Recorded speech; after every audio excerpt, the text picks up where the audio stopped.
Salve, minha galera maravilhosa, sejam bem-vindos a mais um programa Os Literatos. Eu estou aqui juntamente com meu grande irmão, o professor Sidney Martins, e hoje nós vamos conversar sobre aquele que foi talvez o maior escritor de todos os tempos da literatura brasileira. Machado de Assis. Até brinquei, já falei com o Pablo, ia deixar pra falar ao vivo, mas vim com a camisa do Flamengo, porque com certeza Machado de Assis era flamenguista. Eu não tenho dúvidas, pesquisei tudo. Vamos lá, Machado de Assis faleceu em 1908, aos 69 anos. O Flamengo surgiu em 1895, então já deu tempo para torcer pelo Flamengo.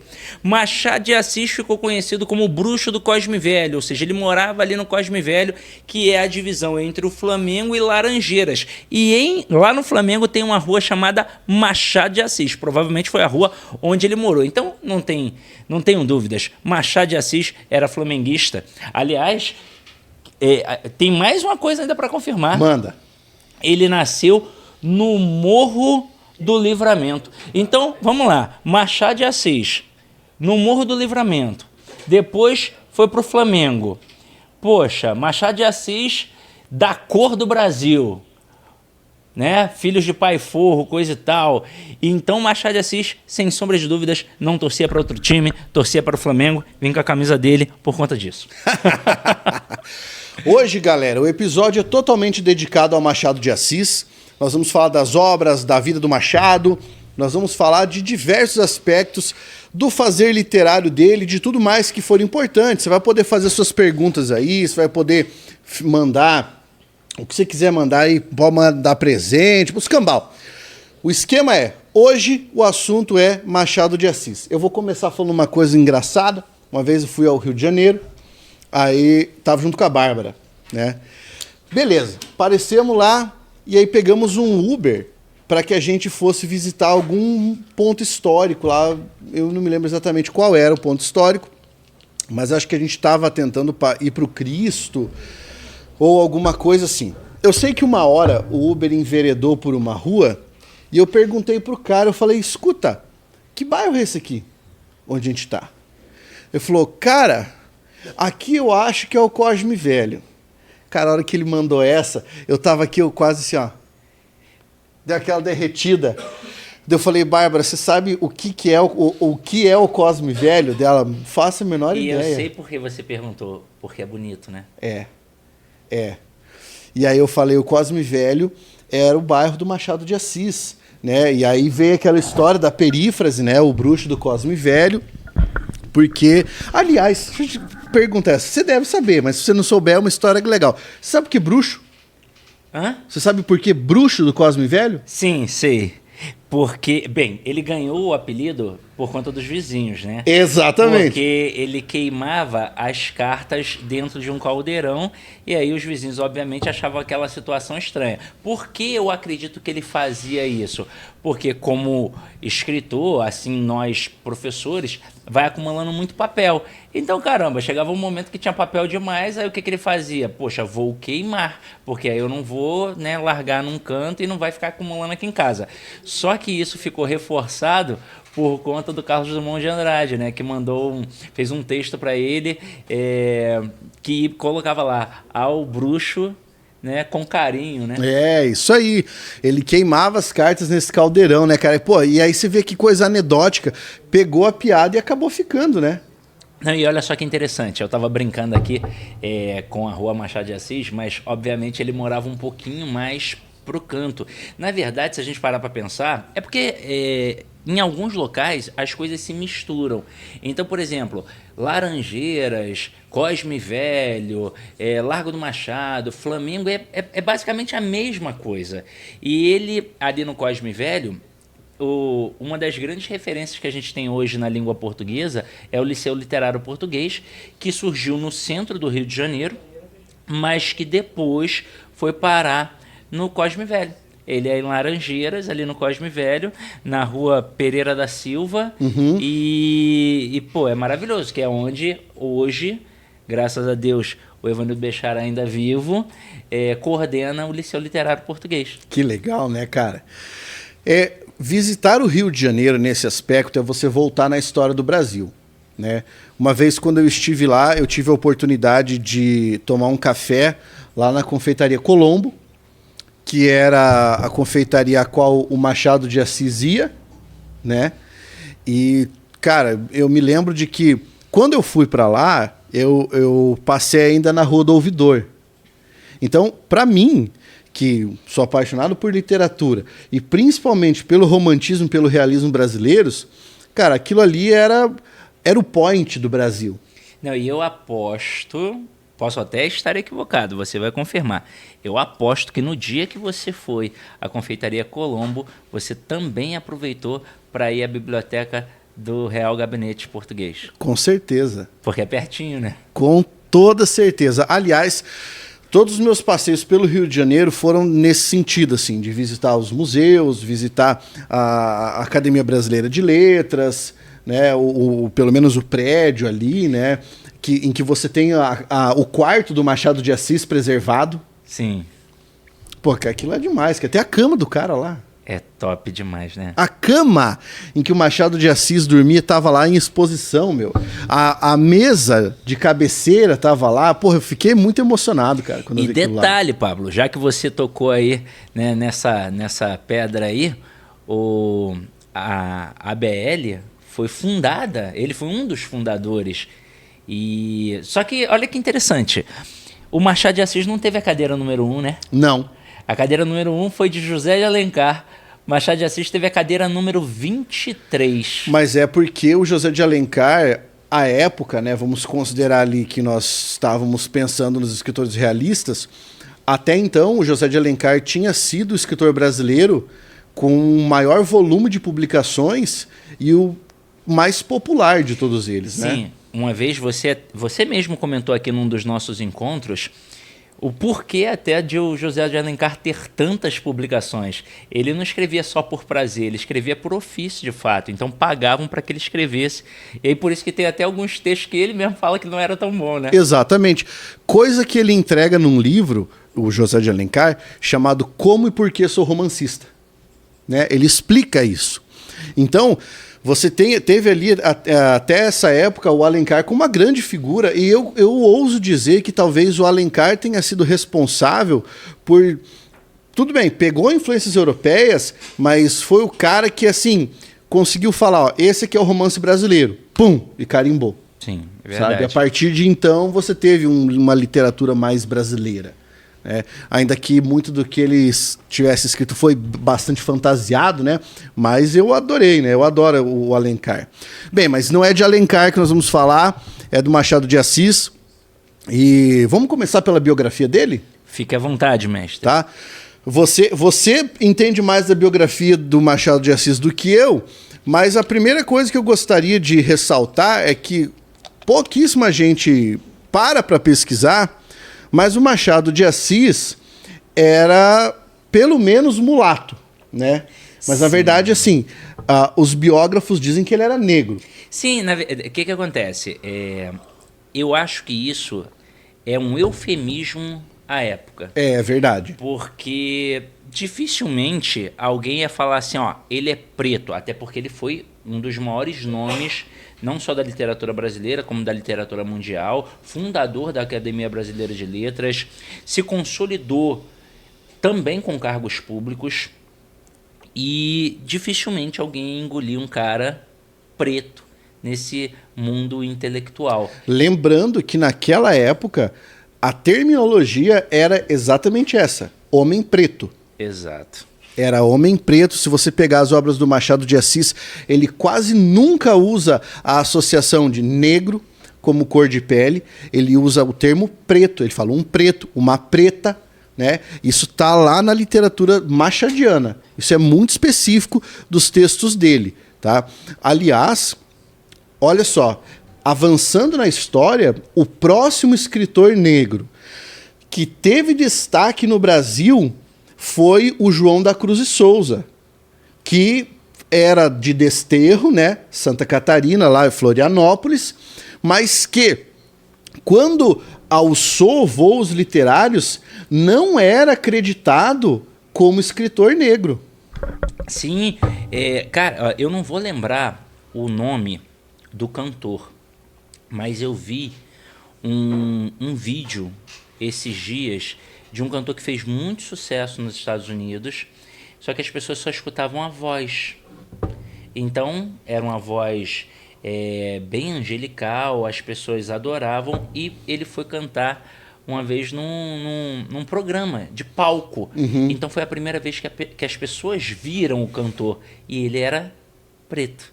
E as pessoas faziam uma cara assim Ué, de reprovação, algumas até de nojo, mas era uma pessoa adorada pelo público. Todos queriam conhecer aquele cantor. Não vou lembrar o nome agora, mas a imagem é que me marcou. E basicamente foi isso que aconteceu. Embranquiçaram Machado de Assis. É. Se você olhar as fotos, você vai perceber que é um tom de pele mais clarinho.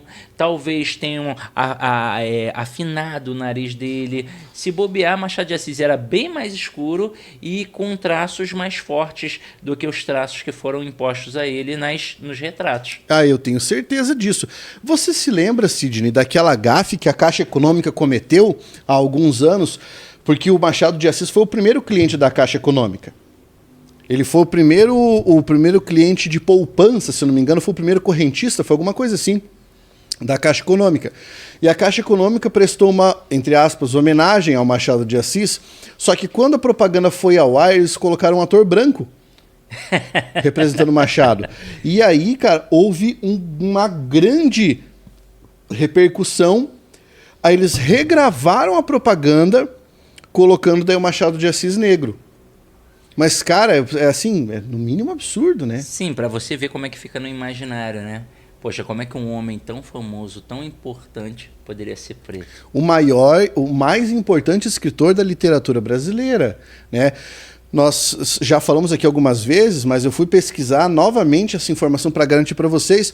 O Harold Bloom colocou o Machado de Assis como um dos 100 maiores gênios da literatura mundial e disse que ele é o maior escritor preto de todos os tempos. Sim, sim. No livro, quando ele tinha 77 anos, se eu não me engano, Harold Bloom, foi quando ele fez esse livro pela editora Objetiva, em 2002 que saiu essa publicação. O cânone ocidental, né? Rapaz, a gente é bom de memória, né? Porra! Professor, né, cara?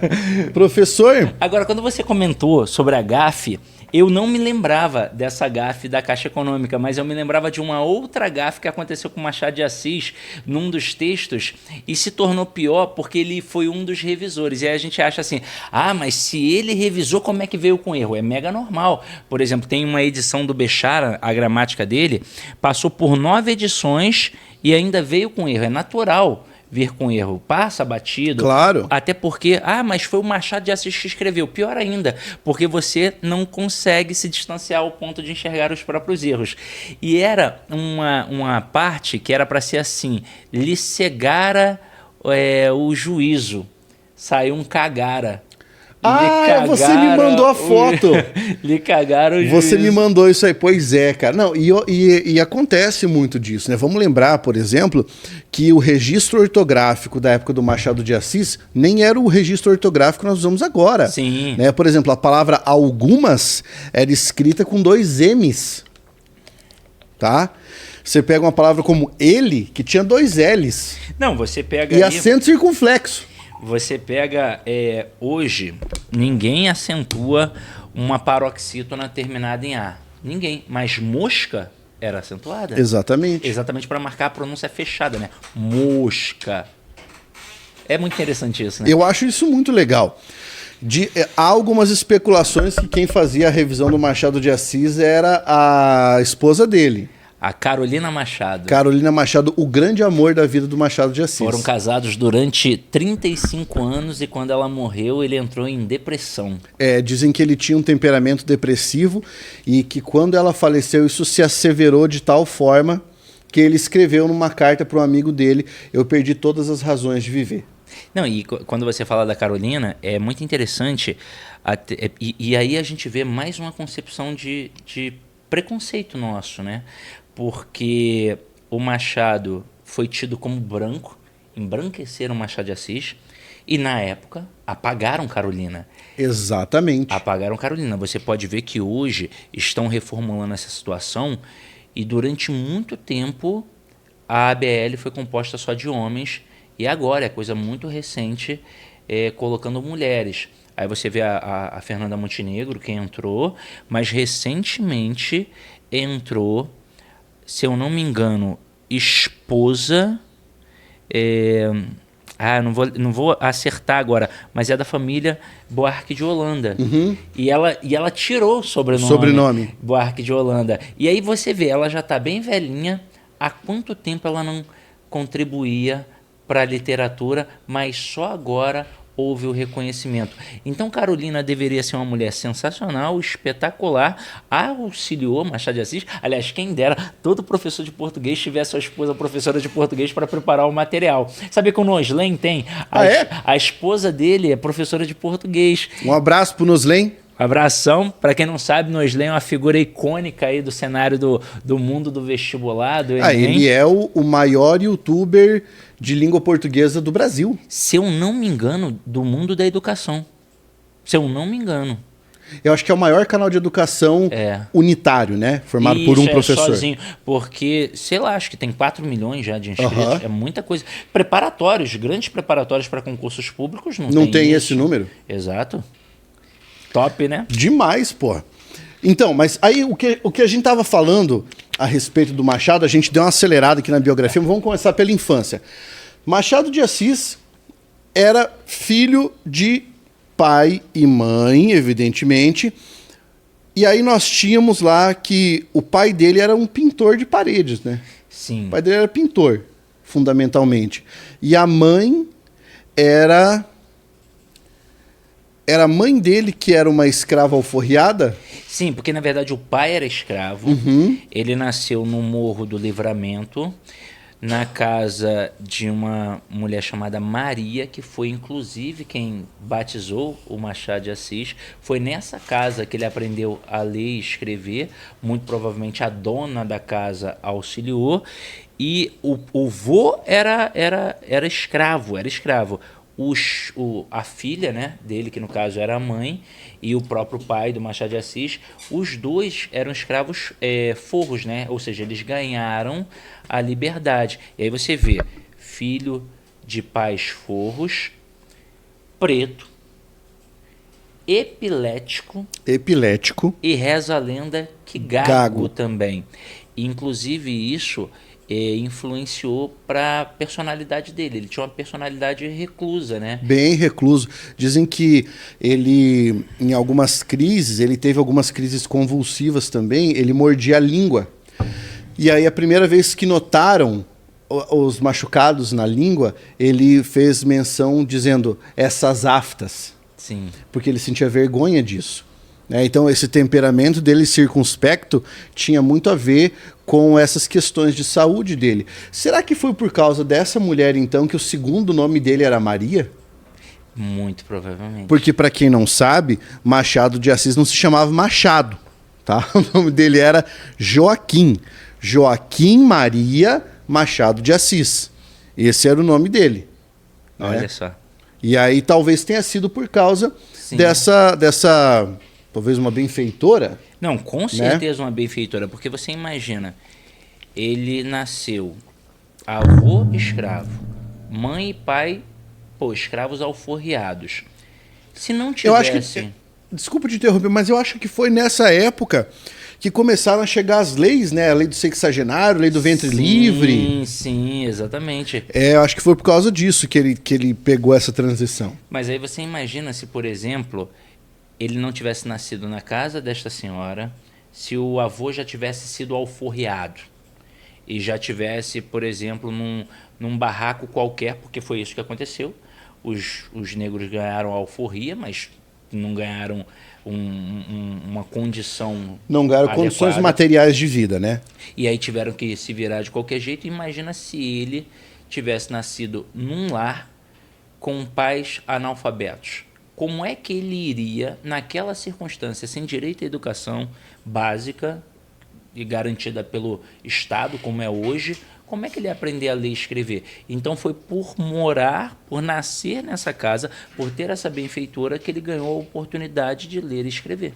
Inclusive, o Machado de Assis, além da língua portuguesa, né, tem uma capacidade belíssima, falava francês e latim. Não, e detalhe... E inglês também. Tem uma lenda também, né? Aí é difícil provar, mas onde há fumaça, há fogo, de que o Machado de Assis era muito inteligente, aprendeu a falar francês com um padeiro. Com padeiro. Com um padeiro. E, pô, se bobear, a gente não sabe, né? Mas se bobear, infelizmente não há registro disso, mas pode ter sido um dos padeiros que trouxe o famoso pão francês pra gente. Pode ser. Porque pela época, tudo indica. E aí, para você ver como é que o camarada tinha facilidade para aprender. Ele trocava ideia com o padeiro era francês, o padeiro foi ensinando e o cara aprendeu. E dizem que o latim ele aprendeu com um padre. Olha só que coisa linda. Né? Agora, ele era um cara versado em literatura, filosofia. Para quem não sabe, o Machado de Assis foi um grande enxadrista. Sim. Inclusive, o primeiro problema de xadrez publicado nas revistas específicas de xadrez, o primeiro problema brasileiro de xadrez, quem montou foi o Machado de Assis. Detalhe, tem as peças de um campeonato que ele jogou expostas até hoje. E detalhe, ele ficou em terceiro. Eu fico pensando, cara, quem foi o primeiro e o segundo? Você joga xadrez? Eu jogo, mas assim, mal e parcamente. Então eu acho que quem ficou em primeiro foi o Johnny Zini, segundo você, em terceiro Machado. O Johnny é o enxadrista do grupo aqui. Um abraço pro professor Johnny. E, cara, é uma biografia riquíssima, né? Porque um cara espetacular. Olha aqui, ó. Ah, olha só. Vou mandar um boa tarde aqui pra galera, porque tem bastante gente que entrou aqui, já tá deixando like, inclusive deixa o like, tempestade de likes aqui pra engajar nosso vídeo. Sou cara de pau mesmo e peço pra vocês. Então, boa tarde pro Roger Webster, a Thaís Teixeira, nossa querida, que está sempre conosco, a Andréia Guerra, o Éder Vinícius, que também sempre está conosco, o Antônio Wellington falou, nada melhor do que ouvir esse podcast enquanto trabalha. Ah, que legal. Para nós é um prazer ouvir isso, cara. A Giovana Guimarães, a Alcione Sacramento escreveu para nós. Estou mestrando pela Universidade do Estado da Bahia. Meu objeto de pesquisa vem justamente falar de Machado de Assis adaptado para histórias em quadrinhos. Ah, que legal. Olha que legal. Que coisa mais interessante, né? Ela podia um dia participar aqui do nosso encontro falando sobre esse projeto dela, né? Eu acho que seria muito legal. Você toparia, Alcione, participar conosco aqui ao vivo falando sobre o seu projeto? Eu acho muito legal, né? Acho que seria um barato, tá convidada. E aí, Sidney, vamos lá. O Machado teve essa infância difícil, né? Porque você imagina, cara, não é fácil. Se hoje no Brasil não é fácil ser negro, imagina no século XIX. Não, e outra, não era só... Porque assim, é muito difícil ser negro em qualquer esfera, mas ele era pobre. Negro e pobre. Por exemplo, eu tenho essa carinha aqui de bem de vida, né? Mas, tanto que meus amigos sacaneavam. Eles falavam... Porque assim, eu morei na favela até os 20 anos. E os meus amigos falavam assim, não, você passa batido na pista. Porque você tem carinha de bem cuidado. Só que, cara, eu via como era difícil para os que não tinham essa cara de posso andar em qualquer local. Então, quem realmente tinha a cara do favelado, e o Machado de Assis tinha a cara do favelado, é muito difícil abrirem as portas. Então, provavelmente não, com certeza, ele foi muito extraordinário, porque ele conseguiu abrir portas que um homem que veio do lugar de onde ele veio, se fosse branco, talvez não conseguisse. Talvez não conseguisse. E se fosse preto, rico, né, nascido em família abastada, talvez não conseguisse também. Então ele veio preto, de uma origem muito humilde e conseguiu ganhar o mundo. O mundo. E assim, até hoje, aliás, quando eu digo hoje, eu tô me referindo a 2020, tá? O Machado de Assis está sendo redescoberto pela literatura mundial. Sim. Houve uma publicação do Machado de Assis que esgotou em um dia fora do Brasil quando foi anunciada. Inclusive, Pablo, eu acho, na verdade, que agora é que realmente estão entendendo o Machado de Assis.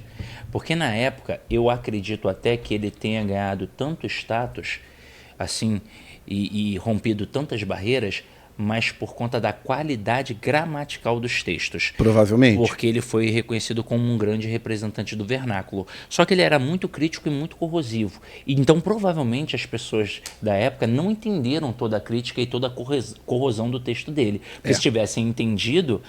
Ele nem teria tido esse prestígio na época. Não, pô, iam aproveitar, tá vendo? Tá vendo? Ó, não pode dar brecha. Iam apontar o dedo para ele e iam estigmatizar. Então ele não foi entendido. Ou seja, o intelecto das pessoas que o colocaram num patamar de destaque era pequeno e por isso que ele foi alçado ao destaque. Porque o Machado de Assis tem um estilo tão irônico, tão sarcástico, como o Sidney falou, tão corrosivo, que ele era capaz de criticar todo... Carlão, o William tá te chamando. Que ele era capaz de criticar todos os estratos da sociedade dentro de um livro só. Porra, eu nunca vou esquecer um dia que eu tava lendo Quincas Borba. Muito bom. Tá? Eu era adolescente nessa época, tava lendo Quincas Borba, na casa da minha mãe, e aí eu passando as paginazinhas ali, quando ele apresenta o Quincas, né? Ele fala assim: este mesmo Quincas, leitor Ignaro, é aquele Quincas que apareceu no Brás Cubas. Aí eu fui me tocar, cara. Eu era um moleque, né? Mas eu fui me tocar. Cara, o Machado de Assis, ele está escrevendo o livro pro leitor e ele xinga o leitor. Então falou assim: ó, esse Quincas aqui, ô seu ignorante. E ele utiliza a expressão: se me fizesses o favor de ler, né? Esse aqui, ô seu ignorante, se você fizesse o favor de ler o livro anterior, você saberia que é o mesmo cara. Aliás, eu acho que o Machado de Assis foi um dos primeiros a experimentar referência intralivros. Sim. Falando de técnica narrativa. Quer dizer, você pega um personagem que está naquele livro e cita dentro do outro livro. Cara, eu acho isso muito legal. Não, ele genial demais, ele cara. foi maravilhoso, porque primeiro que ele fazia várias intertextualidades com outras grandes obras. O próprio Dom Casmurro dialoga com Otelo. Que tá aqui, ó. Ah, que bacana. E ele foi o primeiro a trazer essa situação de trazer um personagem de um livro dele para um outro livro dele. E ele foi também o primeiro, isso é consolidado, ele foi o primeiro em Memórias Póstumas de Brás Cubas a fazer aquele formato de narrador morto. Aham, de defunto autor, né? Ele foi o primeiro em toda a história da literatura. Então o cara realmente é um Aliás, isso é tão importante que vale a pena nós discorrermos sobre isso. Na abertura do Memórias Póstumas de Brás Cubas, ele vai conversar com o leitor, ele vai se apresentar como o autor do livro. E daí ele fala assim: eu não sou um autor defunto, eu sou um defunto autor. Isso sempre cai em prova de vestibular, é o escambau. Você precisa entender o que significa essa troca de palavras dentro do sintagma. Qual é a diferença entre autor defunto e defunto autor? Tá? O Sidney pode comentar depois, eu vou dar aqui a minha visão simples sobre o caso. Um autor defunto é aquele autor que escreveu em vida e depois morreu. O caso de defunto autor é ele morreu e agora ele vai escrever. Ou seja, quem está falando com você no Memórias Póstumas de Brás Cubas é um fantasma. Sim, e outra, para reforçar mais ainda o que você acabou de dizer. Ele não foi um autor defunto, então em vida ele não escreveu. Ele não escreveu. Exatamente, ele não escreveu. Aliás, existem tantas passagens. É porque aqui a gente está falando de Memórias Póstumas, né? Daqui a pouco a gente pega a cronologia bibliográfica dele, mas eu não vou esquecer do trecho em que ele fala que a menina o amou por alguns contos de réis. Né? Em vez de falar assim, amou por tantos anos, fala amou por tantos contos de réis. Porque um dos temas que o Machado tinha muito, como era um cidadão que frequentava a alta roda do Rio de Janeiro, percebia as relações de aparências, né? Ele tinha isso muito claro para si. Então, o que você nota quando você está lendo Machado de Assis é que ele fala muito sobre essa questão dos relacionamentos por interesse. Sim. Né? Então, essa é uma passagem que me marcou demais, cara. Até porque na época era muito forte isso. Hoje é que a gente tem essa noção de relação por amor. As relações, o casamento começou por interesse para garantir as riquezas, para juntar as riquezas dos outros. Inclusive, em um contrato social do Rousseau, ele fala sobre a questão dos casamentos e ele entra com a concepção do adultério, que o adultério ele era um crime apenas para a mulher. Ele era um crime para a mulher e para o amante, porque não era uma relação, tive uma relação extraconjugal, é um crime. Não, o homem, né, da alta sociedade, ele poderia, um prostíbulo, usufruir da mulher que trabalha no prostíbulo, mas ali ele não estava cometendo um crime porque aquela mulher não pertencia a ninguém. Agora, quando a mulher dele, que era um bem dele... Que era um bem, a mulher era vista como um bem. Um bem, era um objeto. Era quase com a noção de ser movente. Eu acho que uma das câmeras ali desligou, Carlos. Ela era um objeto e aí ela era incriminada, mas o amante também. Mas não porque ele dormiu com a mulher fora do relacionamento dele, mas porque ele estava naquele momento usurpando a propriedade alheia. Exato. Né? Que coisa louca isso, né? E ele salienta bastante isso, como todas as relações eram por interesse. Ainda mais na sociedade, na elite carioca.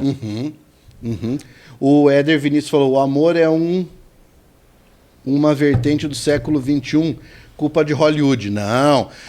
O amor é algo que vem sendo construído ao longo da história da humanidade, cara. Se você pegar, por exemplo, nós ainda não fizemos um episódio sobre isso, mas no dia que nós fizermos um episódio sobre trovadorismo, você vai observar como era a noção do amor na época das convenções do amor cortês, lá de 1198, 1189, 1198, lá no condado portucalense ainda, em algumas regiões da França também. Esse é um conceito que vem se arrastando há séculos, milênios dentro da história da humanidade. Se fosse assim, não existiria Tristão e Isolda? Pois é.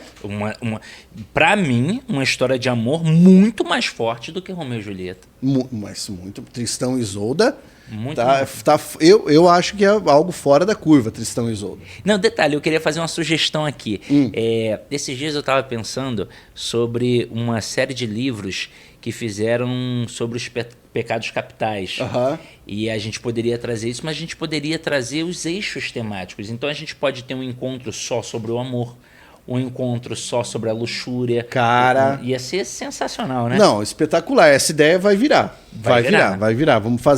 Vamos dentro dos literatos, vamos criar essa vertente. Até porque, por exemplo, e isso vale porque provavelmente tem muito professor e talvez alguns estudantes de letras aqui agora, talvez foi uma das maiores propostas para os alunos da época, né? Da Faculdade de Letras na UFRJ, adquirirem aquilo que eles chamam de autonomia. Porque não era o nome do livro que era dado para a gente pesquisar. Então, eu tenho um nomezinho do livro e eu vou lá e está tudo tranquilo. Não, era o tema.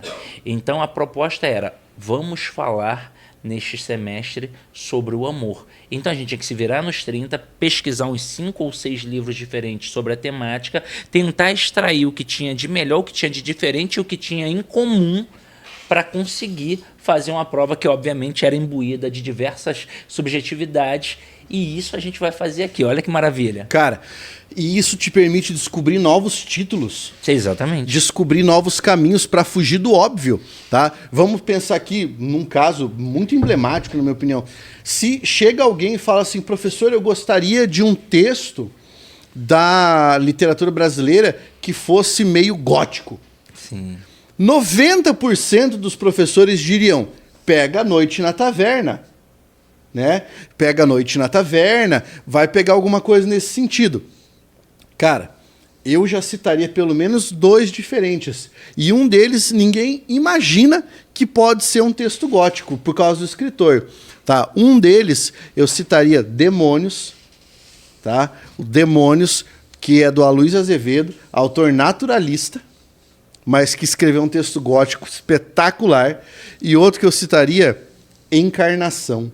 Encarnação é do José de Alencar, um livrinho de 66 páginas, pequenininho, quase ninguém leu esse livro até hoje, e é um romance de viés gótico.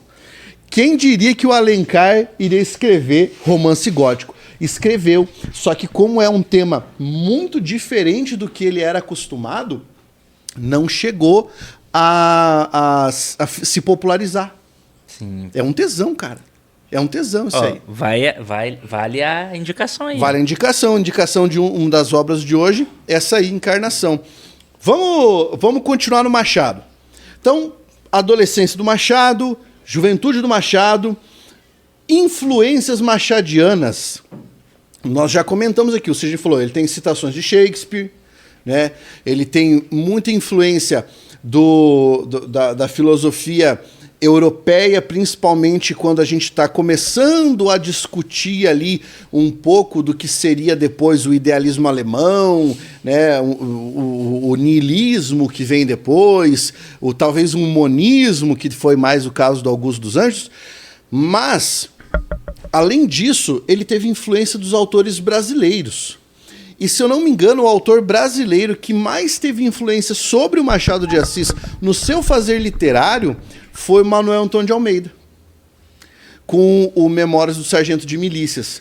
Dizem que ele foi o grande pai intelectual para que o Machado de Assis enveredasse a sua pena e abandonasse de vez o romantismo e cravasse os pés no realismo. Então, de certa forma, Rogério, você mandou bem, ele teve muita influência do Schopenhauer. Muita influência do Schopenhauer. Mas do Schopenhauer, primeira fase, filosófica, depressivo, soturno, desiludido, né? O pessimismo schopenhaueriano é muito perceptível na obra do Machado.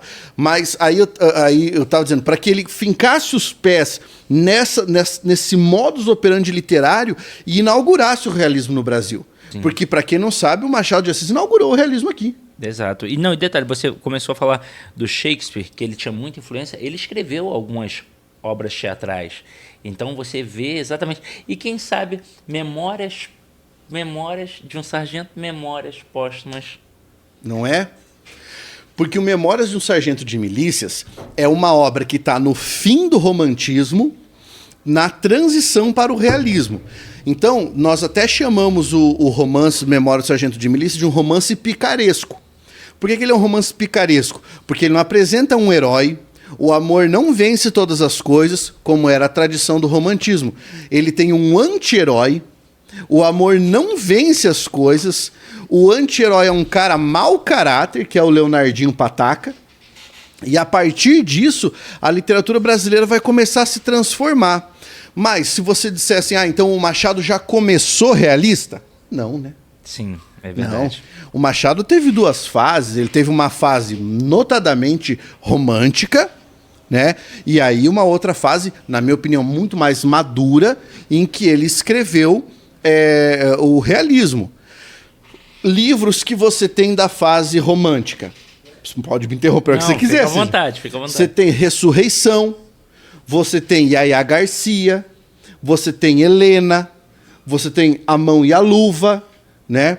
Que são algumas das obras que têm a cara do romantismo.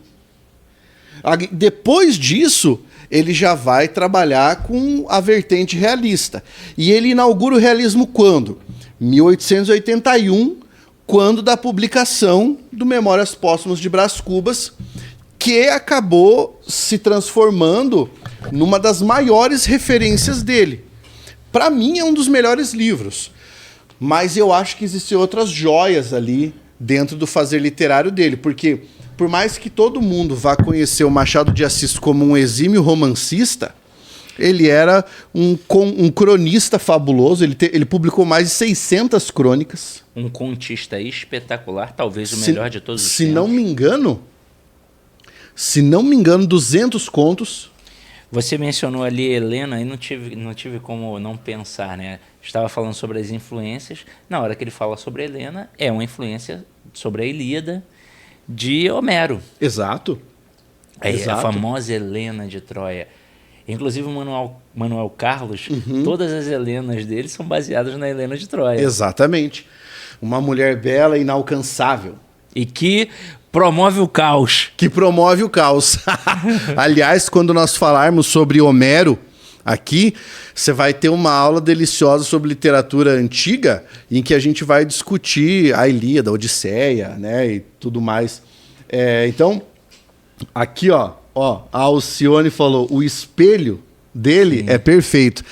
Tão perfeito que o Sidney já trouxe aqui para analisar. Sim, nós tivemos um momento que foi sobre os contos e trouxemos no dia, se eu não me engano, eu trouxe o conto O Espelho, do Machado de Assis, e você trouxe um conto do Guimarães Rosa. Foi, eu trouxe o Reminiscão. Nossa, esse dia foi maravilhoso. Foi espetacular, tá nos episódios mais antigos. Lembrando você que, caso você não consiga assistir ao vivo, você pode assistir posteriormente e também, caso você não seja a mesma a pessoa que gosta de ficar assistindo no YouTube, toda vez que sai o nosso episódio dos literatos, dali 2 ou 3 dias eu jogo para os provedores de podcast. Então você pode ouvir no Spotify, num Deezer, num Apple Podcasts, enfim, você pode ouvir enquanto estiver dirigindo, enquanto estiver indo para academia. Não há desculpa para você não ouvir o podcast dos literatos.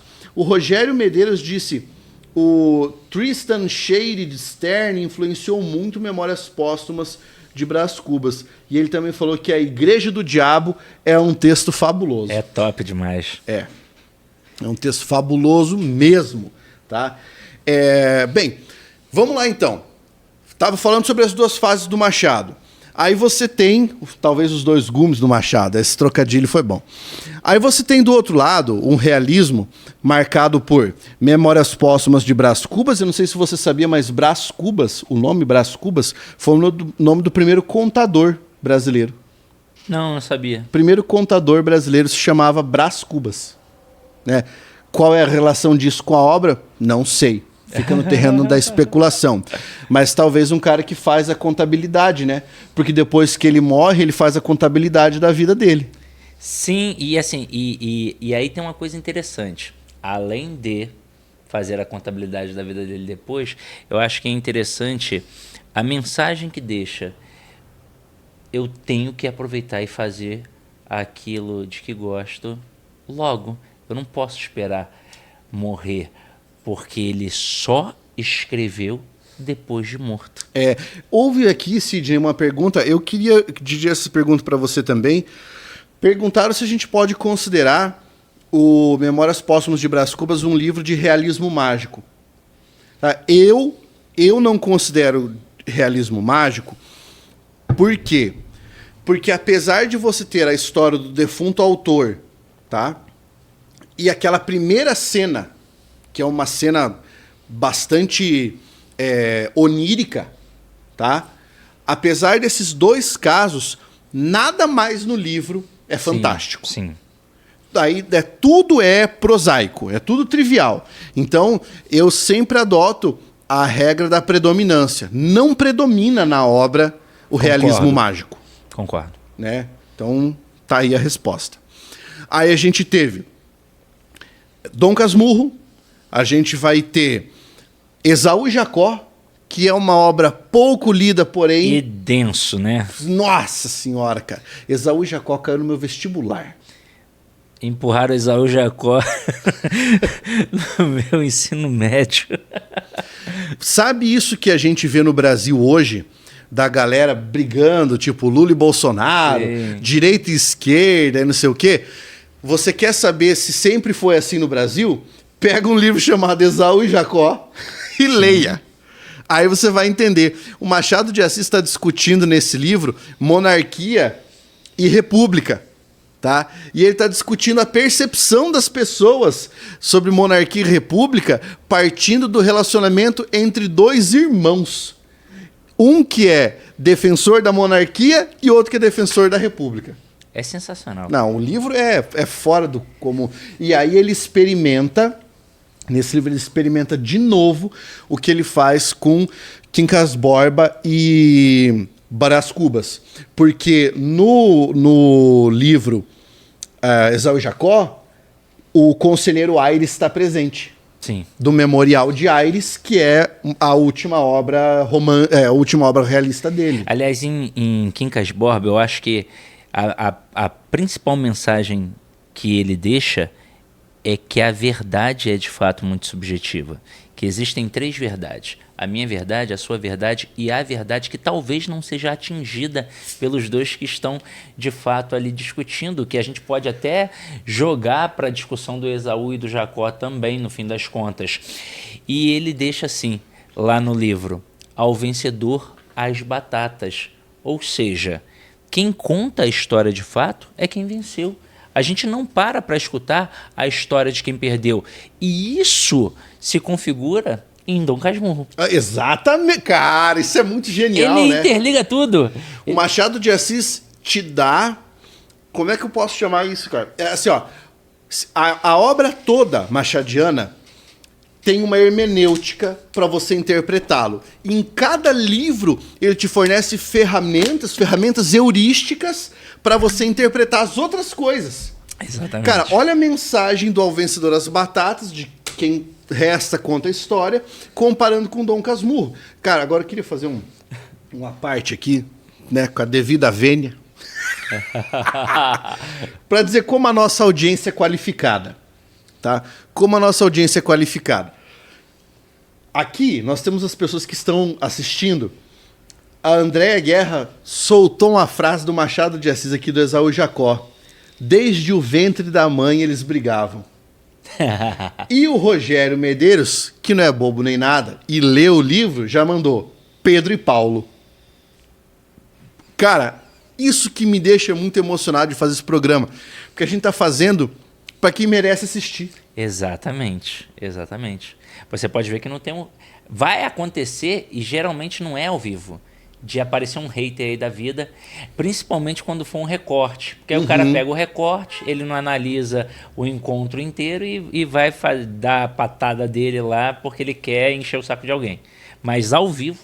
Não, é só um público qualificado aqui, ó. É Vocês são demais. Vocês são demais.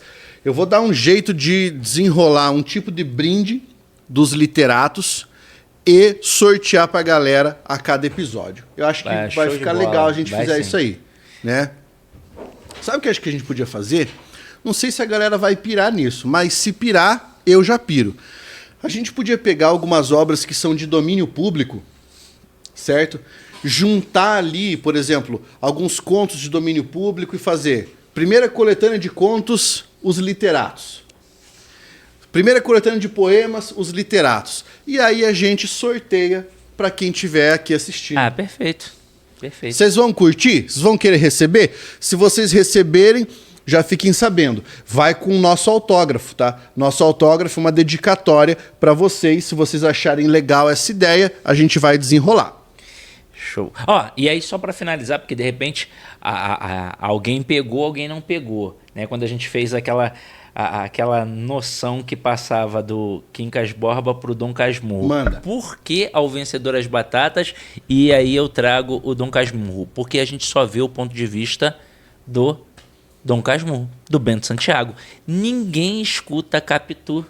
Ou seja, é por isso que a gente tem a sensação de que a Capitu traiu o Bento Santiago, mas porque foi ele contando a história. Se nós tivéssemos escutado o ponto de vista dela, talvez ninguém tivesse essa noção. Olha que coisa interessante. Houve, na época em que o Machado de Assis... aliás, depois que o Machado de Assis escreveu, houve, na década de 70, se eu não me engano, uma autora, que era uma autora... vinculada, pelo menos ela se dizia vinculada ao movimento feminista, que criticava as obras do Machado de Assis, sobretudo Dom Casmurro, porque dizia que o Dom Casmurro era um livro paternalista com um narrador masculino e preconceituoso. E aí, né, aqui eu agora emito a minha opinião. E a minha opinião é, essa pessoa fez no mínimo uma leitura equivocada.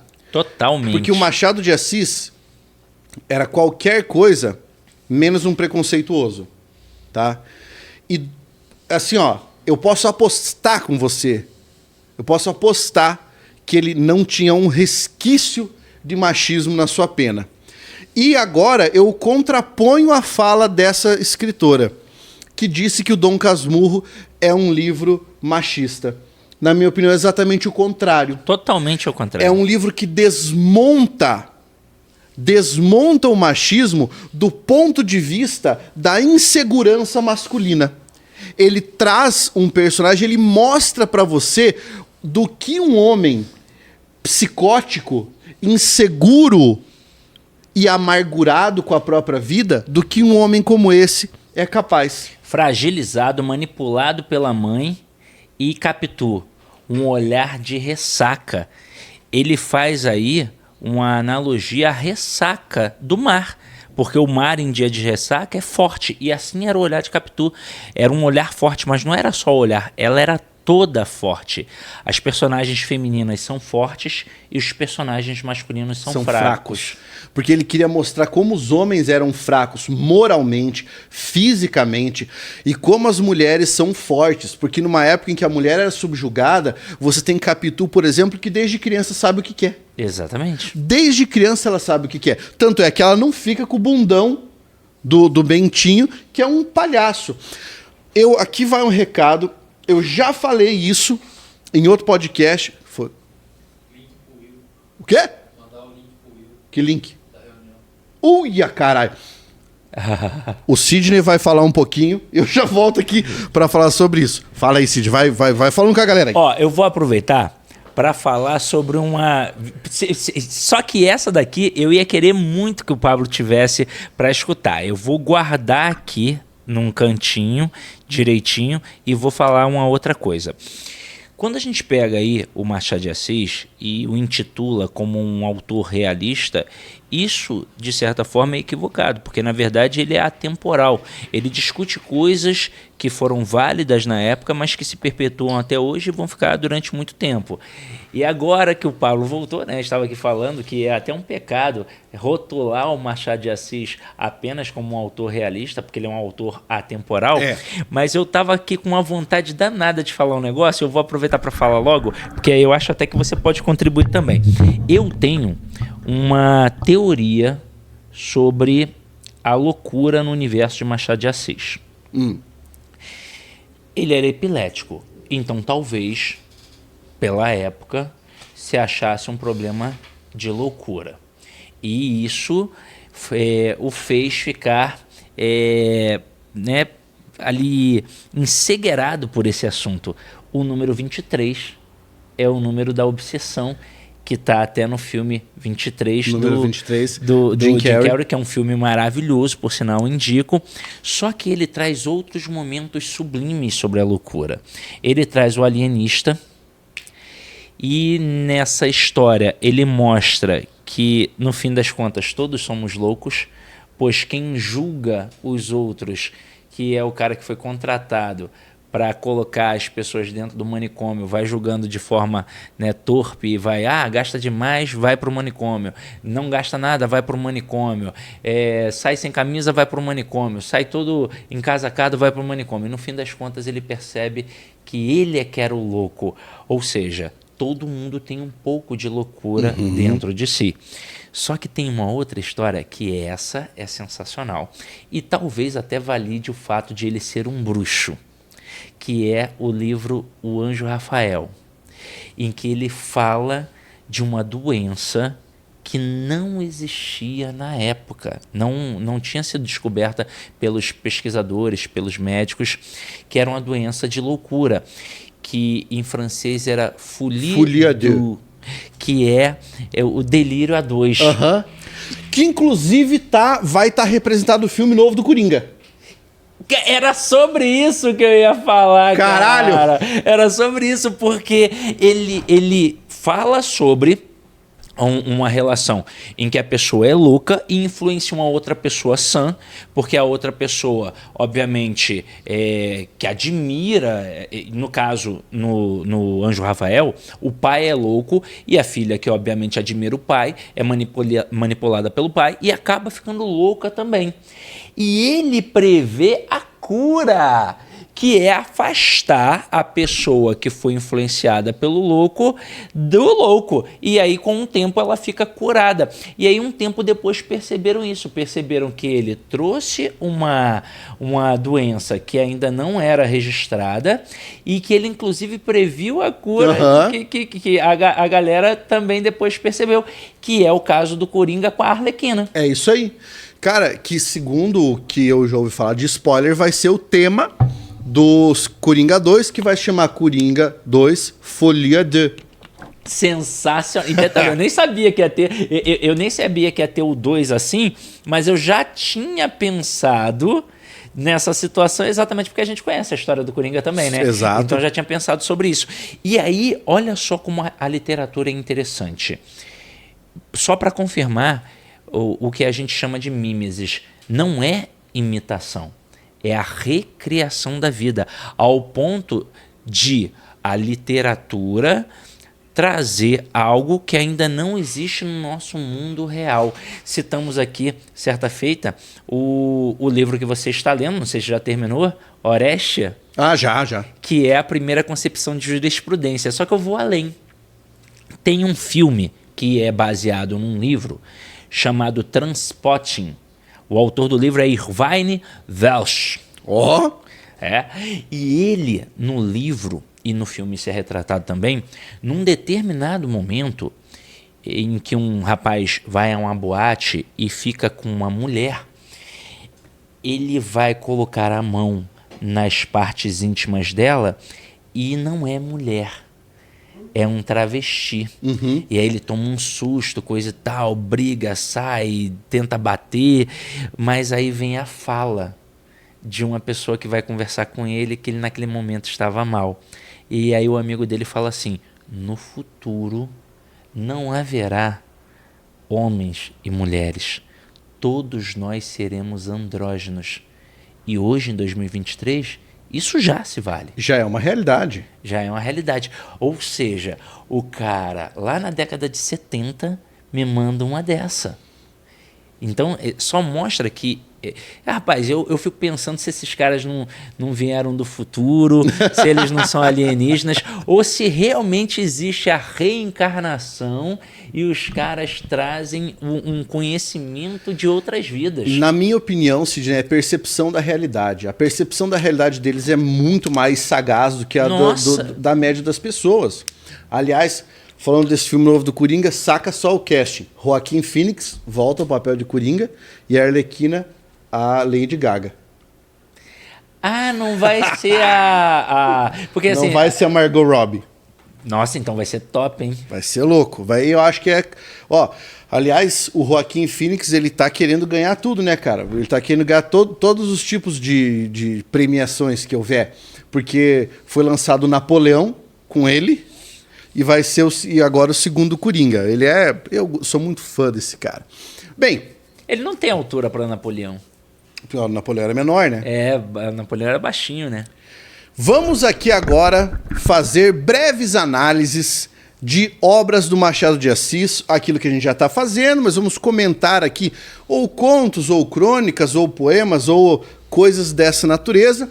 E eu gostaria de provocar o meu amigo Sidney para que nós começássemos a análise justamente por essa obra aqui, Dom Casmurro. Gostaria de dizer para você que está nos assistindo que, porventura, seja professor de literatura, aluno do curso de letras, onde é que fazem isso também? Aluno do curso de direito, aluno de ensino médio, que seu professor está fazendo isso que eu vou falar, tá? Caso você seja confrontado com uma prática chamada julgamento de Capitu, interrompa na hora. Por quê? Na minha opinião, essa é a prática mais é o maior desserviço que pode existir. Primeiro, as pessoas querem dizer que existe um questionamento eterno no livro do Machado de Assis se a Capitu traiu ou não. Primeiro ponto que eu já quero jogar aqui por terra. Para quem percebe a leitura do livro, isso nem é um questionamento. Tá? Ele deixa isso claro para você. Se você conseguir fazer isso que o Sidney estava falando, de perceber a hermenêutica machadiana. Isso não é um questionamento. Está longe de ser um questionamento. Segundo, se você monta um júri para defender a Capitu e outros acusarem a Capitu, primeiro que você está fazendo uma coisa que é um absurdo. Você está julgando o que seria um adultério como se fosse crime, né? Trair uma pessoa como se isso fosse um crime. Você volta lá ao contrato social de Rousseau. Exatamente. Tá quase nas ordalhas aí de impingir castigo físico. Terceiro ponto. Em um julgamento em que alguém está sendo acusado de alguma coisa, existe, graças à nossa Constituição, o princípio do contraditório e ampla defesa. Ninguém poderia julgar Capitu se Capitu não pudesse ser ouvida. Certo? Ela deveria poder ser ouvida, o que não acontece na obra. Capitu não tem voz na obra. Tem um livro, sabia, chamado Capitu. Uhum. Eu li esse daí na faculdade. Depois comenta ele aí pra nós. Uhum. Tá? Então, assim, ó, é um absurdo você julgar a Capitu. Outra coisa, também é errado você fazer isso porque em diversas obras da literatura brasileira e mundial existem personagens masculinos que traem, mas que não estão colocados numa posição de xeque como é a posição de Capitu. Então, ela é uma mulher que está sendo julgada por trair, como se a mulher nunca pudesse trair.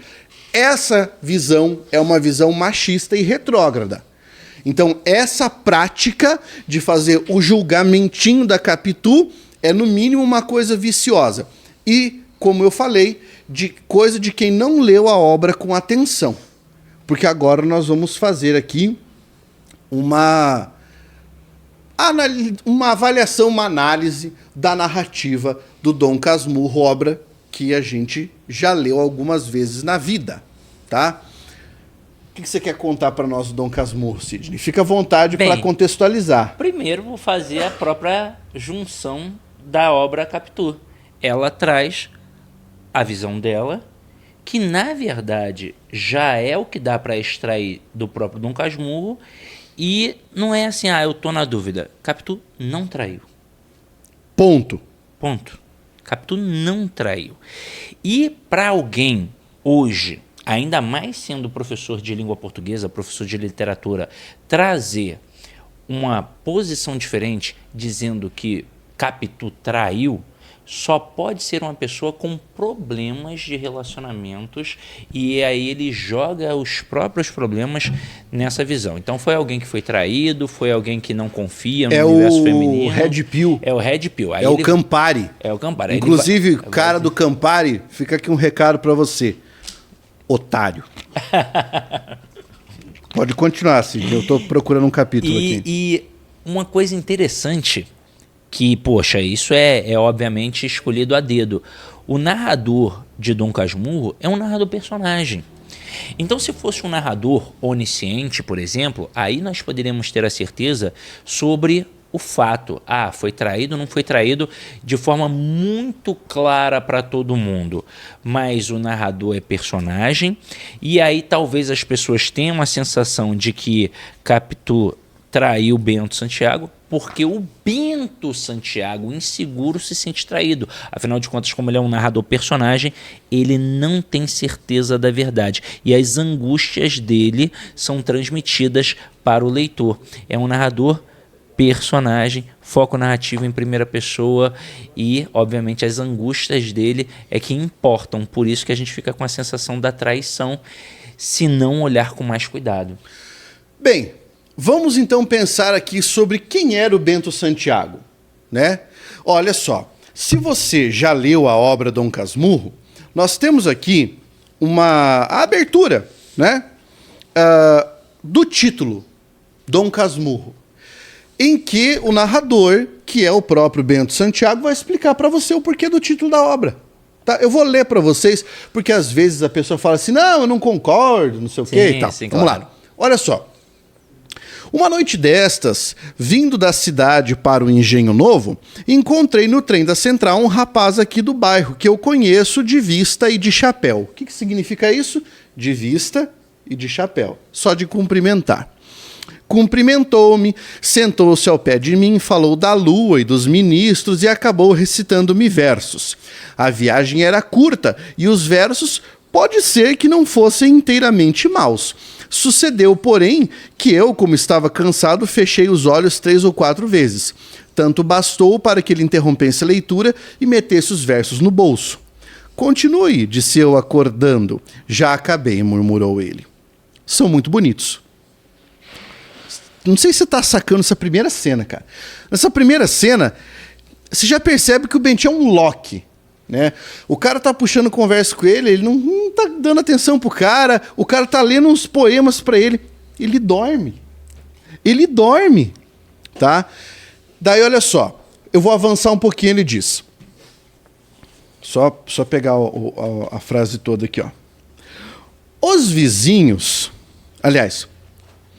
Vi-lhe fazer um gesto para tirá-los outra vez do bolso, mas não passou de gesto, estava amuado.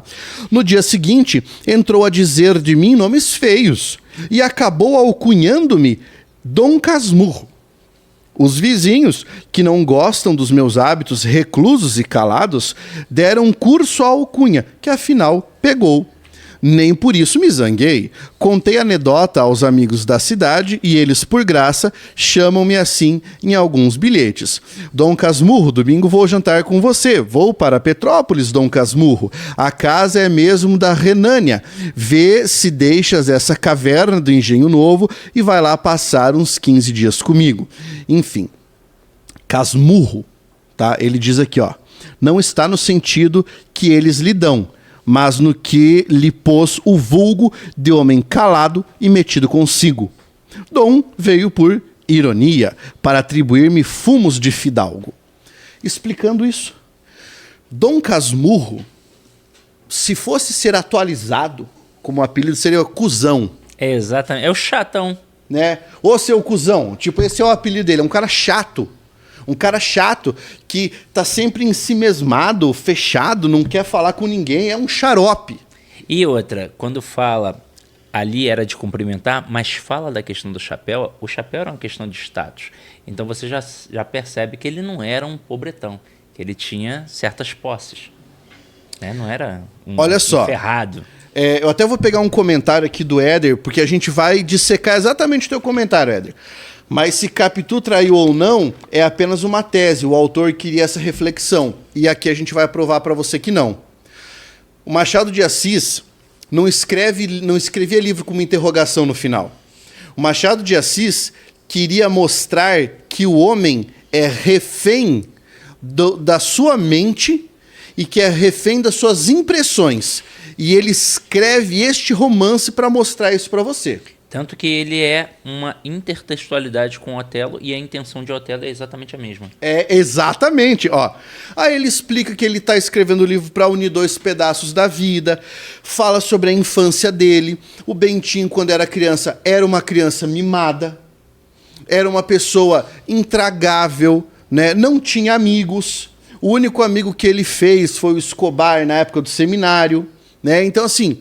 não era uma pessoa fácil. E era uma pessoa que estava acostumada a ter tudo o que quisesse. Tá? Beleza. Ele vai caracterizar a Capitu daquela forma e tudo mais. E aqui nós chegamos ao mais importante capítulo deste livro, que é o coração da análise dessa obra. É um capítulo de 2 páginas chamado Otelo. Tá? Bem, eu vou ler um trechinho aqui para vocês. Quem está falando é o Bentinho, né? Porque é tudo ele que fala. Jantei fora. De noite fui ao teatro. Representava-se justamente Otelo, que eu não vira nem lera nunca. Saca essa frase. Sabia apenas o assunto e estimei a coincidência. Vi as grandes raivas do Mouro por causa de um lenço, um simples lenço. E aqui dou matéria à meditação dos psicólogos deste e de outros continentes, pois não me pude furtar a observação de que um lenço bastou a acender os ciúmes de Otelo e compor a mais sublime tragédia deste mundo. Os lenços perderam-se, hoje são precisos os próprios lençóis. Alguma vez, nem lençóis há, e valem só as camisas.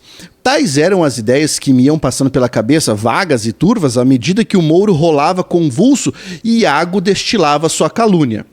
Nos intervalos, não me levantava da cadeira. Não queria expor-me a encontrar algum conhecido. As senhoras ficavam quase todas nos camarotes enquanto os homens iam fumar. Então, eu perguntava a mim mesmo se alguma daquelas não teria amado alguém que jazesse agora no cemitério. E vinham outras incoerências, até mesmo o pano subia e continuava a peça.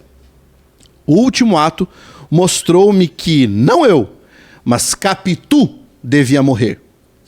Ouvi as súplicas de Desdêmona, as suas palavras amorosas e puras, e a fúria do Mouro, e a morte que este lhe deu entre aplausos frenéticos do público.